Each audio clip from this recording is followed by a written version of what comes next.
প্ৰিয় পাঠক, মই পংকজ তৰুণ। এটা মন পৰশা কাহিনী আজি আপোনালোকক শুনাবলৈ লৈছোঁ।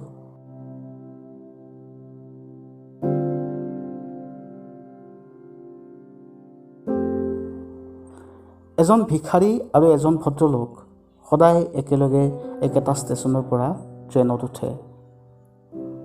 ভদ্ৰলোকজনে ট্ৰেইনৰ নিৰ্দিষ্ট ছিটটোত আৰামেৰে বহি লৈ বাতৰিখন উলিয়াই পঢ়াত ব্যস্ত হয়।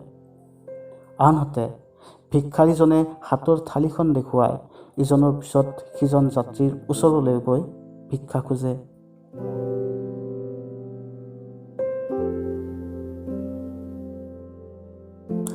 ভিক্ষাৰীজনে যেতিয়া ভিক্ষা খুজি খুজি ভদ্ৰলোকজনৰ ওচৰ পায়, তেতিয়া ভদ্ৰলোকজনে এখন্তেকৰ বাবে বাতৰিৰ পৰা মূৰটো তুলি ভিক্ষাৰীজনলৈ চাই ইখতকৈ হাঁহি এটা মাৰে। তাৰ পিছত পুনৰ বাতৰি পঢ়িবলৈ লয়।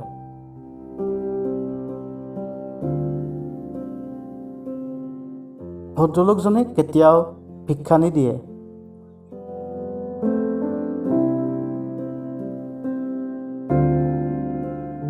এনেদৰে কিছুদিন পাৰ হয়। ভিক্ষাৰীজন ওচৰ পালে ভদ্ৰলোকে হাঁহি এটা মাৰে আৰু বাতৰি পঢ়িবলৈ লয়। ভিক্ষাৰীজনে ভিক্ষাৰ সন্ধানত সন্মুখলৈ আগবাঢ়ে।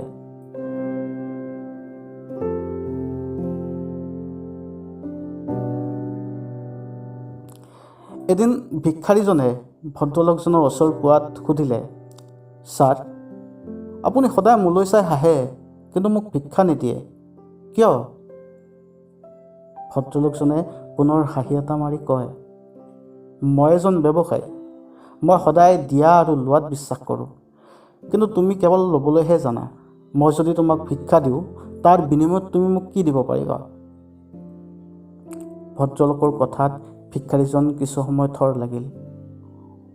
কিছু সময় ভাবি তেওঁ ক'লে, আপুনি দিয়া ভিক্ষাৰ বিনিময়ত মই আপোনাক আৰু আপোনাৰ পৰিয়ালৰ দীৰ্ঘায়ু কামনা কৰি আশীৰ্বাদ দিম। আশীৰ্বাদ দিবলৈ টকা নালাগে। তুমি মোক আশীৰ্বাদ দিয়া, মই তোমাক দীৰ্ঘায়ু কামনা কৰি আশীৰ্বাদ দিওঁ, হ'বনে? ভদ্ৰলোকৰ প্ৰশ্নত ভিক্ষাৰীজনে তবত মানিলে। এইজন কেনে ব্যক্তি যে আশীৰ্বাদৰ বিনিময়ত আশীৰ্বাদ দিব বিচাৰে?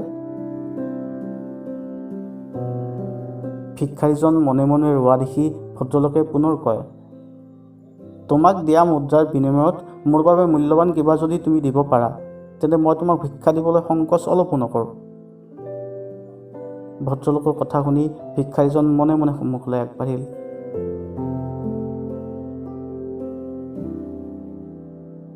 কিন্তু তেওঁৰ মনত এই প্ৰশ্নই দোলা দি থাকিল যে তেওঁৰ দিবলৈ কি আছে? তেওঁ এজন মাত্ৰ ভিক্ষাৰী। আনৰ সহানুভূতি লৈ তেওঁ জীয়াই আছে। কিন্তু আজি ভদ্ৰলোকৰ কথাত হৃদয়ৰ কোনোবাখিনিত যেন এটা আত্মসন্মান বোধ জাগি উঠিছে।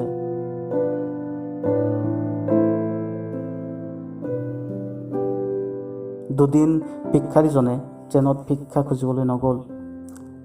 তেওঁ কেৱল ভাবি থাকিল যে তেওঁক দিয়া ভিক্ষাৰ বিনিময়ত তেওঁ কি দিব পাৰে। ইয়াকে ভাবি ভাবি তেওঁ ষ্টেচনেৰে গৈ থাকোঁতে হঠাৎ ষ্টেচনৰ সমীপৰ বননিখনত ফুলি থকা বগা ফুলবোৰৰ ওপৰত তেওঁৰ চকু পৰিল। এখন্তেকো পলম নকৰি তেওঁ সেই ফুলবোৰ ছিঙি আনি তাৰ সৰু সৰু থোপা সাজিলে। হাতত বনফুলৰ থোপাবোৰ লৈ ট্ৰেইনত উঠিল তেওঁ। পূৰ্বে যেতিয়া হাতত থালি লৈ ভিক্ষা মাগিছিল, তেতিয়া বহুতে ভিক্ষা নিদিছিল। বহুতে অবাইচ মাতেৰে গালি পাৰি খেদি পঠিয়াইছিল। কিন্তু আজি সকলোৱে যেন তেওঁৰ ফালে আগ্ৰহেৰে চালে। কংক্ৰিটৰ নগৰত ধুনীয়া ফুলবোৰৰ থোপাবোৰে সকলোৰে দৃষ্টি আকৰ্ষণ কৰিলে। মুহূৰ্তৰ ভিতৰতে অধিকসংখ্যক যাত্ৰীয়ে টকা দি ভিক্ষাৰীজনৰ পৰা ফুলৰ থোপাবোৰ ক্ৰয় কৰি ল'লে। ফুলৰ বিনিময়ত লাভ কৰা টকাখিনি হাতত লৈ ভিক্ষাৰীজনৰ মনটো প্ৰশান্তিৰে ভৰি পৰিল। জীৱনত প্ৰথমবাৰলৈ যেন তেওঁ এই প্ৰশান্তি লাভ কৰিছে। মুখত হাঁহি এটা সানি সগৌৰৱে তেওঁ ট্ৰেইনৰ পৰা নামি গ'ল।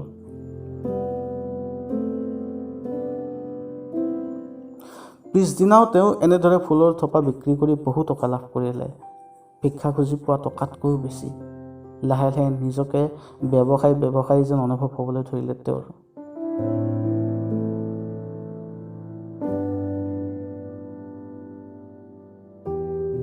বহুদিনৰ পিছত এদিন ভদ্ৰলোকজনে ট্ৰেইনৰ নিৰ্দিষ্ট আসনৰ পৰা উঠি নিজৰ গন্তব্যস্থানৰ ষ্টপেজটোত নামিবলৈ লওঁতেই পিছফালৰ পৰা কোনোবাই তেওঁক মাত দিয়া শুনিলে। ছাৰ, মোক চিনি পাইছেনে? ভদ্ৰলোকে পিছফালে ঘূৰি চাই দেখিলে চুট টাই পৰিহিত আন এজন ভদ্ৰলোক তেওঁৰ সন্মুখত থিয় হৈ আছে, মুখত এটা হাঁহি।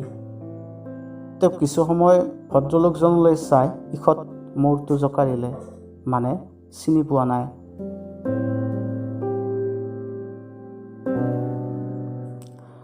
ছাৰ, মই সেই ভিক্ষাৰীজন যাক আপুনি এদিন ভিক্ষা দিবলৈ আমন্ত্ৰিত হৈছিল, কিন্তু আপোনাৰ বাবে আজি মই এইদৰে আপোনাৰ সন্মুখত থিয় হ'ব পাৰিছোঁ। আজি মই ভিক্ষাৰী হৈ থকা নাই। চহৰত মোৰ 3খন ফুলৰ দোকান আছে, য'ত 10জন যুৱক যুৱতীয়ে মোৰ বাবে কাম কৰে। আজি মই আপোনাৰ দৰে দিয়া আৰু লোৱাত বিশ্বাস কৰোঁ, আৰু এই সকলোবোৰ সম্ভৱ হৈছে আপোনাৰ এষাৰ কথাৰ বাবেই। মই আপোনাৰ ঋণ কেতিয়াও পৰিশোধ কৰিব নোৱাৰিম। ব্যৱসায় সম্পৰ্কত আপোনাৰ সৈতে ঢেৰ কথা পাতিব লগা আছে যদিও আজি মোৰ সময় নাই। এটা গুৰুত্বপূৰ্ণ ডিল আজি ফাইনেল হোৱাৰ কথা। কিন্তু কথা দিছোঁ ছাৰ, আপোনাক পুনৰ লগ পাম। আপোনাক আকৌ এবাৰ ধন্যবাদ জনাইছোঁ ছাৰ। কথাখিনি লৰালৰিকৈ কৈ ভদ্ৰলোকজনে ট্ৰেইনৰ পৰা নামি সম্ভ্ৰান্ত খোজেৰে ভিৰৰ মাজত হেৰাই গ'ল। আনজন ভদ্ৰলোকে তেওঁ যোৱালৈ কিছু চাই মিচিকিয়াই হাঁহি এটা মাৰি নিজৰ গন্তব্যস্থানলৈ খোজ দিলে।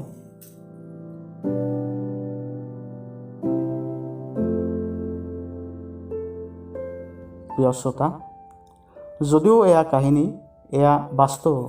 এজন সঠিক দিক নিৰ্দেশক, এটা পৰিকল্পনা, পৰিশ্ৰম আৰু অধ্যাৱসায়ে এনেদৰে এদিন আপোনাৰ জীৱনলৈও সফলতা কঢ়িয়াব পাৰে। তাৰ বাবে মাথো অপেক্ষা কৰক।